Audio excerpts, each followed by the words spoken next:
Si conocieras a 12 personas al azar de todo el mundo, 6 vivirían en la pobreza y una de ellas en la pobreza extrema. Eso son 600 millones de personas que padecen hambre, falta de hogar, de servicios básicos y que luchan por sobrevivir todos y cada uno de sus días. Hay que admitir que se han visto avances y el porcentaje de pobres ha ido disminuyendo en los últimos 20 años, pero aún así, los economistas están de acuerdo en que no nos estamos moviendo lo suficientemente rápido para solucionar la pobreza. Y la crisis climática que nos pisa los talones amenaza con revertir el progreso que se ha hecho. Por eso, hoy nos preguntamos, ¿cómo erradicar la pobreza?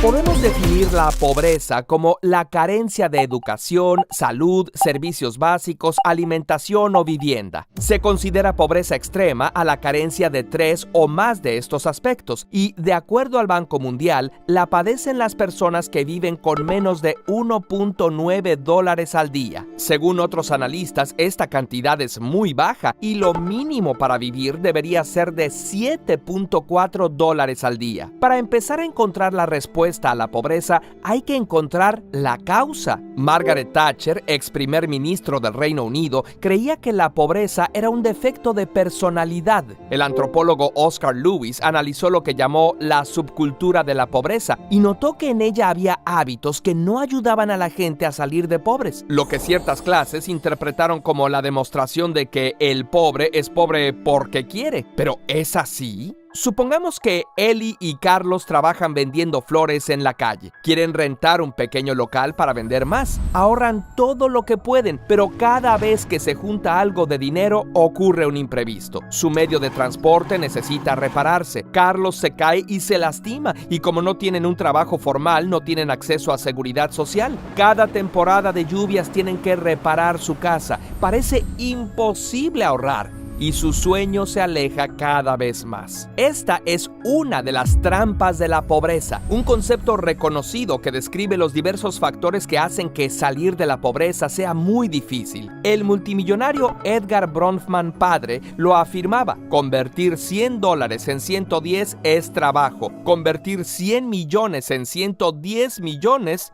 es inevitable. Así que no, los pobres no son pobres porque quieren. Las oportunidades y problemas que hay entre unos y otros son abismales. Incluso los multimillonarios que dicen haber amasado su propia fortuna tuvieron un empuje inicial enorme. Cuando vemos que el 50% de la humanidad recibe solo el 1% del ingreso generado por el crecimiento global, vemos que no es un problema de personalidad, es un problema de desigualdad. En el año 2022, la persona más rica del mundo es Elon Musk, con una fortuna estimada de $273 millones. Y bastante por debajo, Jeff Bezos, con unos $188 millones. ¡Oh, pobrecillo! Para nosotros da lo mismo. Nuestra mente no es capaz de entender cifras tan ridículas de dinero. Pero podemos hacer una comparación. El dinero y esfuerzo que representa para una persona pobre comprar una estufa es el mismo que para un rico comprar una casa. Lo mismo que para un multimillonario comprar una isla entera privada. Y el mismo dinero y esfuerzo que representa para Musk y Bezos jugar carreritas a la luna.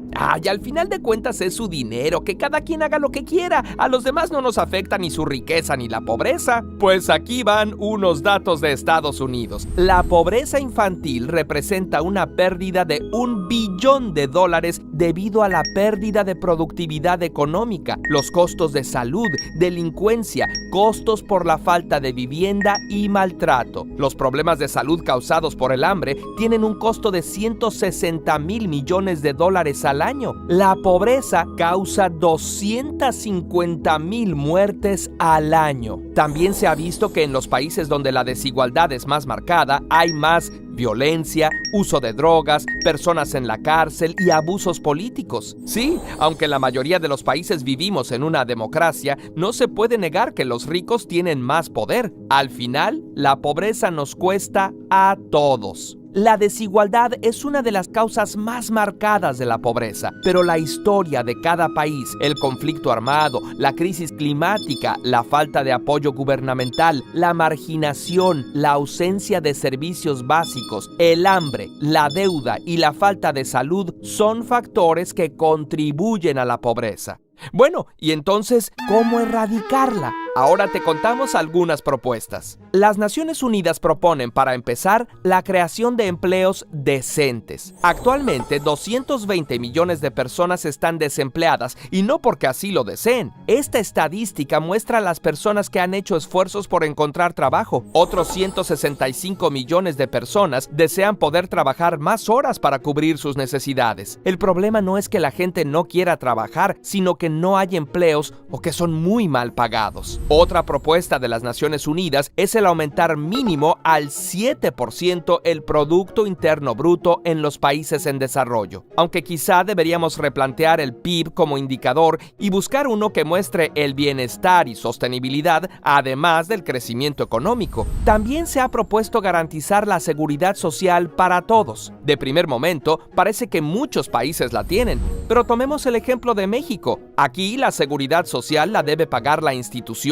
o empresa para la cual trabajas. Si tu empresa no te da este beneficio, hay otras formas. Aún así, el 26% de la población no cuenta con ningún tipo de protección a la salud. Este mapa refleja mucho mejor la situación. Solo los países en color azul tienen un sistema de salud completamente gratuito y universal, sin importar el estatus financiero o laboral. Otros economistas se preguntan ¿para qué gastar millones en programas para la erradicación de la pobreza si sirven muy poco? ¿Por qué no mejor dar el dinero directamente a las personas? Proponen un salario universal. A todos, sin importar su estatus financiero o laboral, se les entrega un salario suficiente para cubrir sus necesidades de alimentación, vivienda, educación y salud. El salario debe ser libre, es decir, tú lo puedes usar para lo que quieras. Quizá piensas que la idea de regalar dinero se le ocurrió a un vago o a alguien no muy brillante, porque si ya reciben dinero, seguro todos dejarían de trabajar. Pues se le ocurrió al mismísimo Julio César, quien regaló dinero después de una de sus victorias y después, en su muerte, dejó dinero para cada ciudadano. En 1974 se hizo el experimento Mincom en una pequeña comunidad rural en Canadá. A cada poblador se le regalaron $16,000 canadienses al año durante 4 años.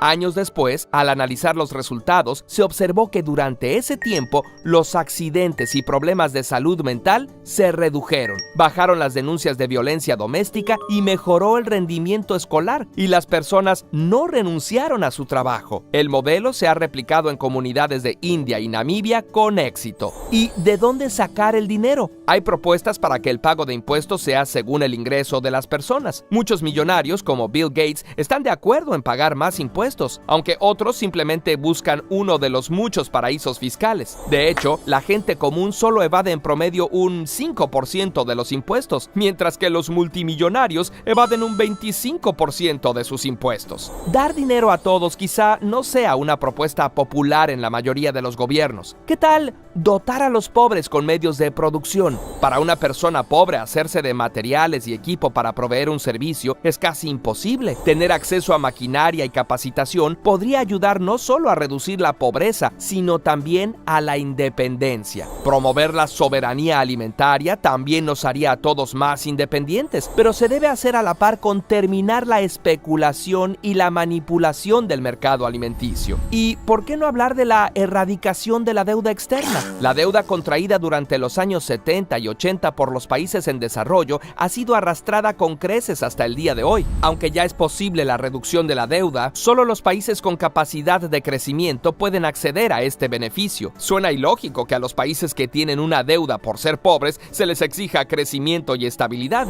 Es cierto que la cancelación de la deuda no significa que los países no vuelvan a caer en ella. No tenemos una solución y quizá no haya una solución, sino un conjunto de ellas, porque hay que atacar un problema multifactorial. Como mínimo, se debería trabajar en que todos tengamos la oportunidad de tener un empleo con un salario digno y buenas condiciones laborales, erradicar el trabajo forzoso, asegurar una pensión, salud y educación para todos. Si te parece que la erradicación de la desigualdad y pobreza es utópica, quizá estés en lo cierto, pero podemos trabajar para que se reduzcan. Podemos aspirar a tener un modelo no en forma de pirámide, sino en forma de diamante, donde la cantidad de personas pobres y ricas sea poca y la riqueza esté distribuida de forma más equitativa. Complicado, ciertamente, pero ¿por qué no querríamos eliminar la pobreza? Curiosamente. No te olvides de pasar a dejarnos tu like y seguirnos en Instagram, Facebook y Twitter para alimentar a tu Curiosamente.